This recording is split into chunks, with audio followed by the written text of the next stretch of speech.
Students ધોરણ 10 વિષય વિજ્ઞાન નું ચેપ્ટર નંબર 12 પાઠનું નામ છે વિદ્યુત।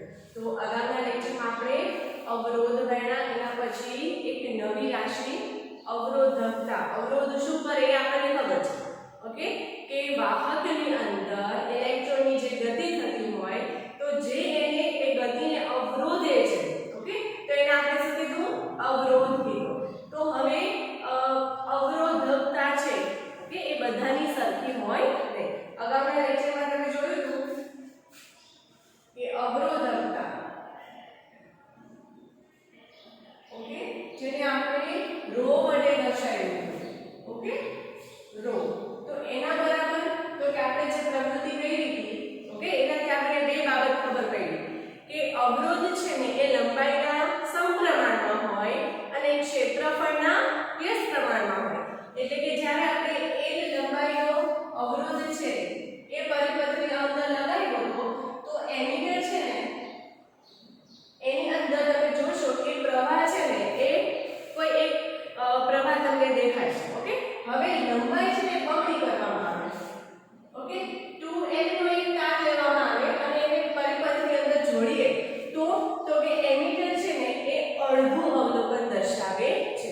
શા માટે? પ્રવાહ છે ઘટી જાય છે જ્યારે l મેગ્નીટ્યુડ l લંબાઈનો, ઓકે, પહેલા જે લંબાઈ હતી એનાથી બમણી લંબાઈનો તાર પરિપથની અંદર જોડવામાં આવે તો પ્રવાહ છે ને એ અડધો થઈ જાય છે, ઓકે। શું કામ? તો કે અવરોધ વધે છે, ઓકે, અવરોધ વધે છે એટલે પ્રવાહ છે એ ઘટી જાય, એટલે એમીટર છે એ ઓછું અવલોકન આપણને દર્શાવે। તો એના ઉપર આપણે કીધું કે અવરોધ છે એ લંબાઈના સમપ્રમાણમાં છે,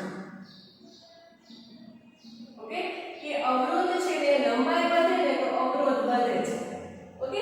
આ પહેલું આપણને બાબત છે ખબર પડી। એના પછી તો કે l લંબાઈનું તાર પણ ક્ષેત્રફળ છે ને 2a જેટલું, પહેલા જે તાર લીધું એનાથી જાડો તાર લઈએ છીએ એટલે કે ક્ષેત્રફળ છે ને એ 2a છે અને લંબાઈ છે ને l છે, એવો તાર લઈ અને પરિપથની અંદર જોડીએ છીએ તો પ્રવાહ શું થાય છે?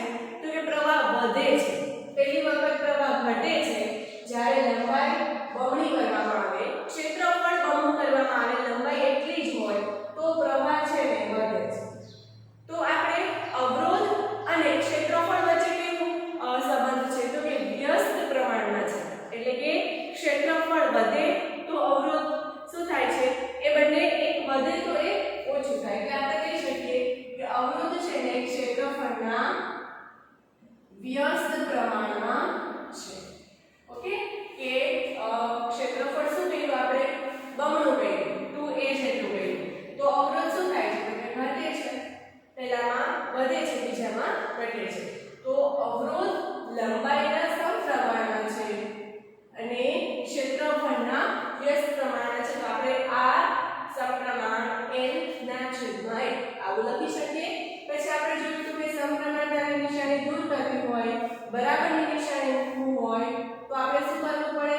તો કે એક અચળાંક મૂકવો પડે। તો એ અચળાંક શું મૂક્યો? તો કે અહીંયા સમપ્રમાણતા અચળાંક છે રો, ઓકે, જેને આ સંજ્ઞા દ્વારા આપણે દર્શાવીએ છીએ। તો આ શું છે? તો કે એ છે અવરોધકતા, ઓકે। રો એ શું છે? તો કે સમપ્રમાણતા અચળાંક એટલે કે અવરોધકતા, ઓકે, આટલું આપણે ભણ્યા। હવે તો કે આ જે અવરોધકતા છે એને આપણે બરાબરીમાં જોઈ અને એનું સૂત્ર મેળવવું હોય તો કે રો બરાબર r ગુણ્યા a ના છેદમાં l, ઓકે। રો એના બાજુ લઈ આવે કે રો બરાબર r ગુણ્યા a અંશમાં આવશે, l છે છેદમાં આવશે। તો આ શું આવ્યું? તો કે અવરોધકતાનું સૂત્ર, અવરોધકતાનું સૂત્ર રો બરાબર r ગુણ્યા a ના છેદમાં l। હવે સૂત્ર પછી શું આવશે? તો કે એનો એકમ કેવી રીતે જાણી શકીએ? તો કે આ સૂત્રની અંદર જ શું છે? તો કે અવરોધ છે, ક્ષેત્રફળ છે, એના છેદમાં લંબાઈ છે, તો આપણે એના એકમ મૂકશું તો આપણને અવરોધકતાનો એકમ મળશે। ચલો તો મૂકીએ, શેના માટે? તો કે અવરોધકતાનો એકમ જાણવા માટે। અવરોધનો એકમ આપણને ખબર છે શું છે? ઓહમ છે, ઓકે, અવરોધનો એકમ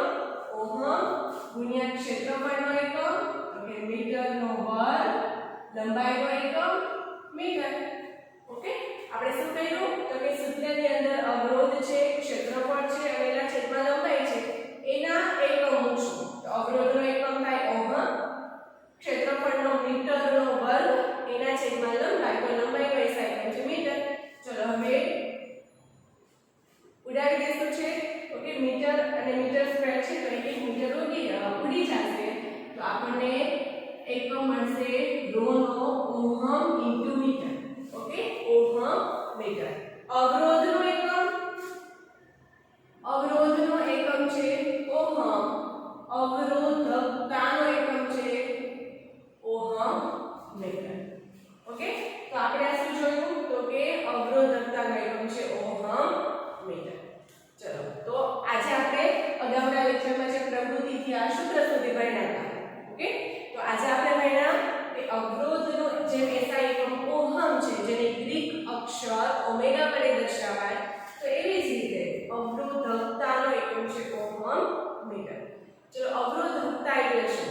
ઓકે, તો તમારી બુકમાં એક કોષ્ટક છે. એ કોષ્ટકમાં તમને વાહકોની, મિશ્ર ધાતુઓની અને અવાહકોની અવરોધકતા આપેલી છે. આપણે અવરોધ એટલે ખબર છે કે જે ઇલેક્ટ્રોનની ગતિને અવરોધે છે, પણ ધાતુ છે, અધાતુ છે કે મિશ્ર ધાતુ છે એ એક સરખા પ્રમાણમાં ઇલેક્ટ્રોનની ગતિને રોકે નહીં. જો ઇલેક્ટ્રોનની ગતિને ખૂબ વધારે પ્રમાણમાં રોકે તો એની અવરોધકતા કેવી કહેવાય તો કે ખૂબ વધુ કહેવાય. ઓકે, ઊંચી અવરોધકતા કહેવાય. ઉદાહરણ તરીકે તો કે અવાહકો, કાચ, રબર, લાકડું વગેરે. સારા વાહકો હોય કે જેમાંથી પ્રવાહ પસાર થઈ શકે છે તો એની અવરોધકતા ઓછી છે. અવરોધકતા ઓછી છે મતલબ તો કે ઇલેક્ટ્રોનની ગતિ છે એને ઓછા પ્રમાણમાં રોકે છે, તો એની અવરોધકતા કેવી આવશે તો કે ઓછી આવશે. તો આ જે અવરોધકતા છે એ દ્રવ્યનો લાક્ષણિક ગુણધર્મ છે. તમારે ક્વેશ્ચન તમારી બુકમાં હશે, તમે જોશો તો તમને ખબર પડશે કે વાહકો છે. ઓકે, વાહકોની કેટલી અવરોધકતા છે, કેટલા ક્રમની, ઓકે, કેટલા વચ્ચેની અવરોધકતા હોય તો કે 10 ની -6 થી 10 ની -8 ઓહમ મીટર ના ક્રમની એની અવરોધકતા હોય છે. એની નીચે જોશો મિશ્ર ધાતુ, તો એનાથી પણ કેવી છે વધુ અવરોધકતા છે. એની નીચે છે અવાહકો. ઓકે, કે જેની અંદર કોઈ મુક્ત ઇલેક્ટ્રોન હોતા નથી, તો એ વિદ્યુતનું વહન છે કરી શકે નહીં, તો એની અવરોધકતા ખૂબ ઊંચી છે. કેટલી તો કે 10 ની 12 ઓહમ મીટર થી 10 ની 17 ઓહમ મીટર સુધીની એની અવરોધકતા હોય. તો ચલો અવરોધકતા. ચલો, તો સૌથી પહેલા આપણે કીધું કે વાહકો, જે સારા વાહકો છે એની અવરોધકતા કેટલા ક્રમની?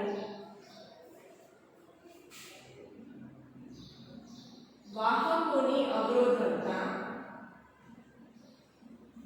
10 ની -8 થી 10 ની -6 ઓહમ મીટર ના ક્રમની હોય છે. ઓકે, જો તમે કોન્સેપ્ટ જોશો તો એમાં પણ તમે અલગ અલગ ચાંદી, તાંબુ, એલ્યુમિનિયમ, લોખંડ એ બધાની તમને અવરોધકતા આપેલી છે. એ કેટલા ક્રમની હશે તો કે 10 ની -8 મીટર ઓહમ મીટર હશે, 10 ની -6 ઓહમ મીટર હશે. ચલો, એના પછી છે અવાહકોની. ઓકે, સારા વાહકો હોય એની અવરોધકતા કેવી હોય તો કે વાહક છે તો એ પ્રવાહને પસાર થવા દેશે.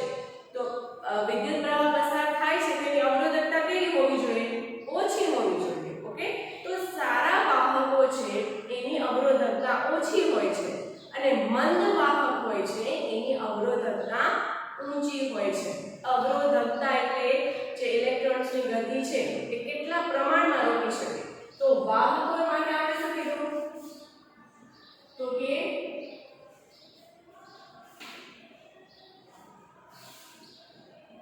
સારા વાહકોની અવરોધકતા ઓછી હોય છે. એ ખાસ યાદ રાખવાનું, જે સારા વાહક છે તો એની અવરોધકતા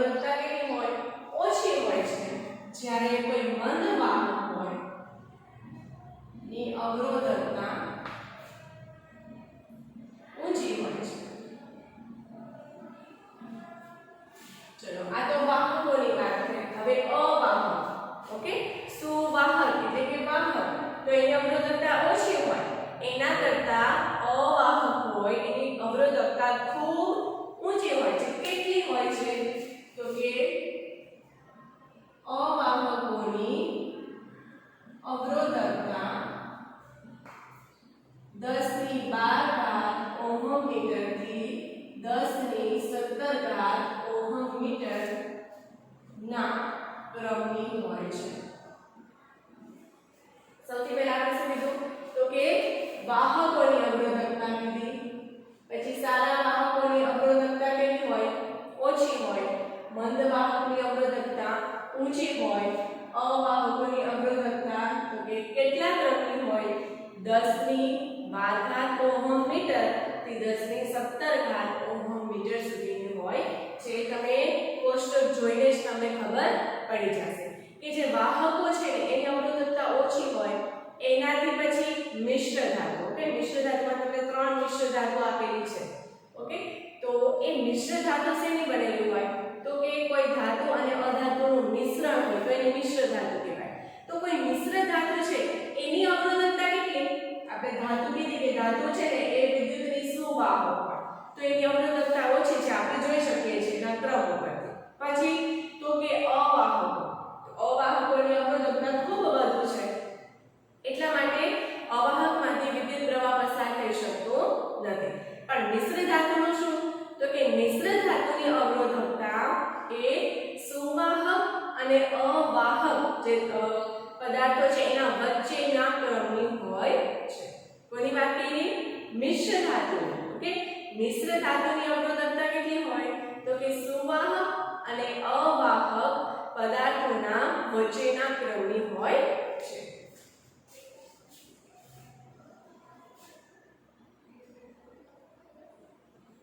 મિશ્ર ધાતુઓની અવરોધકતા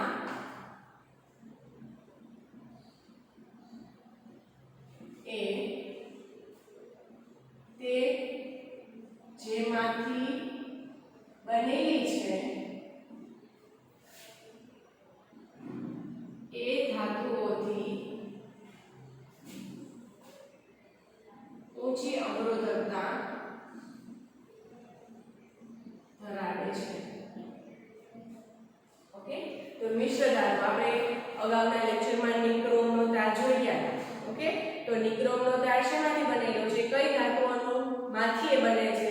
તો કે નિકલ, ક્રોમિયમ, મેંગનીઝ, ઓકે, આયર્ન. તો એ જેમાંથી બનેલી છે ને એના કરતા કેવી અવરોધકતા ધરાવે છે? ઊંચી અવરોધકતા ધરાવે છે. ઓકે, તે જેમાંથી બનેલી છે એ ધાતુઓથી ઊંચી અવરોધકતા ધરાવે છે. ચલો, અને એ જે મિશ્ર ધાતુઓ છે કેવી છે? તો કે ઓક્સિડાઇઝ થતી નથી. ઓકે, નું દહન થતું નથી. એટલા માટે એ જે મિશ્ર ધાતુ છે એનો મોટે ભાગે ઉપયોગ ક્યાં કરવામાં આવે? તો કે જે સાધનો છે જે વિદ્યુત ઉર્જાનું ઉષ્મા ઉર્જામાં રૂપાંતર કરે, જેમ કે ઇસ્ત્રી છે, ઓકે, ટોસ્ટર છે, હીટર છે, તો એવા જે સાધનો છે એની બનાવટમાં જે અંદર જેનો ઉપયોગ થાય એ શું હોય? મિશ્ર ધાતુ હોય. શા માટે મિશ્ર ધાતુઓનો ઉપયોગ એવા સાધનોમાં થાય છે? તો કે એ સરળતાથી ઊંચા તાપમાને પણ ઓક્સિડાઇઝ થતી નથી, એટલે કે એનું દહન થતું નથી. મિશ્ર ધાતુઓ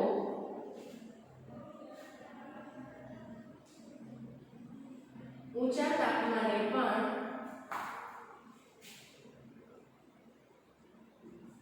ઓક્સિડાઇઝ થતી નથી. માટે એનો ઉપયોગ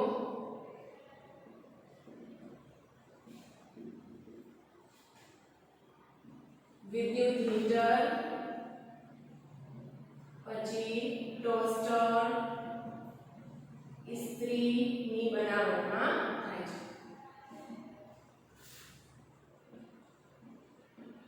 ઓકે, તો સૌથી પહેલા આપણે શું જોયું? અવરોધકતા ભણીએ છીએ કે કોની અવરોધકતા કેટલી હોય, વાહકોની અવરોધકતા કેટલી હોય, અવાહકોની કેટલી હોય, મિશ્ર ધાતુની કેટલી હોય. ઓકે, તો આપણે જોયું કે વાહકોની અવરોધકતા 10⁻8 થી 10⁻6 ઓહમ મીટર જેટલી હોય, અવાહકોની તો ખૂબ વધુ હોય. ઓકે, મિશ્ર ધાતુની કેટલી હોય, તો કે જે ધાતુમાંથી બનાવવામાં આવી છે એ ધાતુથી ઊંચી ધરાવે છે તો અવરોધકતા. હવે તો કે અર્ધવાહક. ઓકે, અર્ધવાહકો તો કે જર્મેનિયમ અને સિલિકોન, એની અવરોધકતા કેટલી હોય, કોની વાત કરીએ છીએ, અર્ધવાહક. ઓકે, તો Ge એટલે કે જર્મેનિયમ અને સિલિકોન, એની અવરોધકતા કેટલી હોય, તો કે સુવાહક અને અવાહક વચ્ચેની હોય છે. ઓકે, મિશ્ર ધાતુ કેટલી ના હોય, મિશ્ર ધાતુની જે માંથી બનાવવામાં આવી છે એ ધાતુથી વધારે અવરોધકતા હોય. અર્ધવાહક જેમ કે જર્મેનિયમ, સિલિકોન, ઓકે, એની અવરોધકતા સુવાહક અને અવાહક વચ્ચેના ક્રમની હોય છે. ઓકે, તો અત્યારે આપણે શું ભણ્યા, તો કે અવરોધકતા એટલે આપણને ખબર પડી, અવરોધકતાનું સૂત્ર જોયું, એનો એકમ છે ઓહમ મીટર, અવરોધનો એકમ ખાલી ઓહમ, અવરોધકતાનો એકમ ઓહમ મીટર.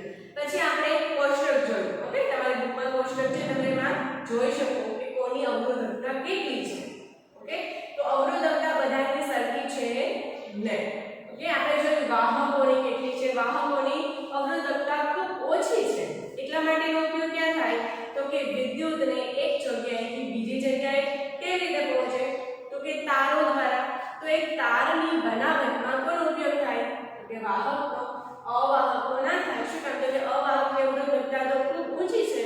ઓકે, તો વાહકોની અવરોધકતા કેવી ઓછી હોય, એટલા માટે એનો ઉપયોગ તારની બનાવટમાં થાય છે.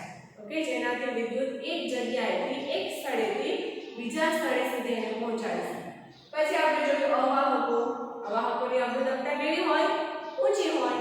વાહકોની નીચી હોય. મિશ્ર ધાતુની તો કે જેમાંથી બનાવવામાં આવી હોય એનાથી એની અવરોધકતા ઊંચી છે. પછી બીજું કીધું કે મિશ્ર ધાતુ છે કેવા હોય, તો કે ઊંચા તાપમાને પણ ઓક્સિડાઇઝ થતા નથી. ઓકે, દહન થતા નથી. એટલા માટેનો ઉપયોગ તો કે હીટર, ટોસ્ટર અને ઇસ્ત્રીની બનાવટમાં એનો ઉપયોગ થાય. પછી આપણે કીધું અર્ધવાહક. અર્ધવાહકો છે એની અવરોધકતા કેટલી છે, તો કે ઉદાહરણ તરીકે જર્મેનિયમ છે, સિલિકોન છે, જે અર્ધવાહક છે, એની અવરોધકતા તો કે સુવાહક અને અવાહક વચ્ચેના ક્રમની હોય છે.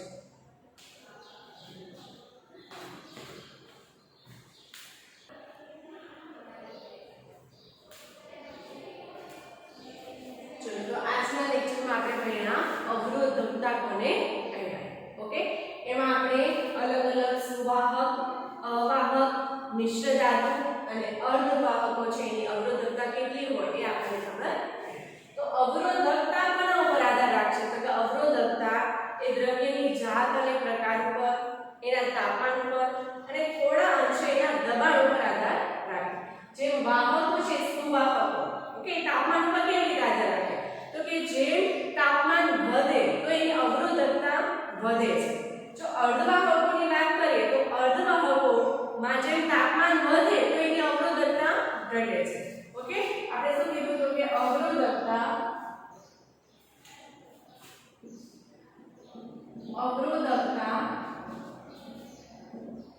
શેના પર આધાર રાખે છે,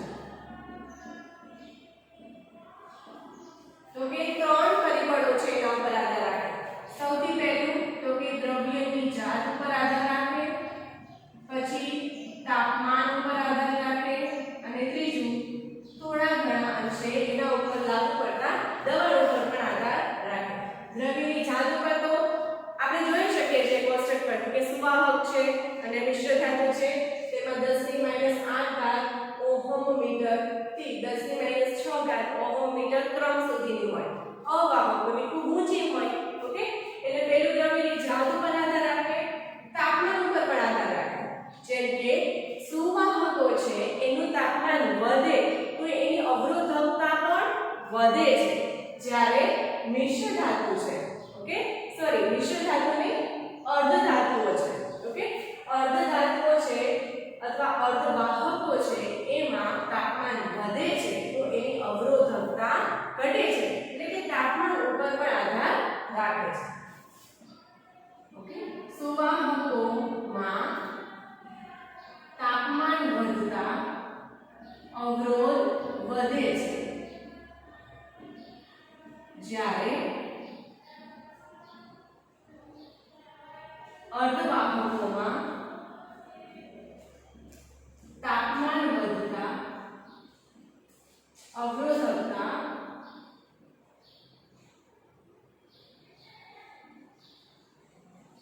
ઘટે છે.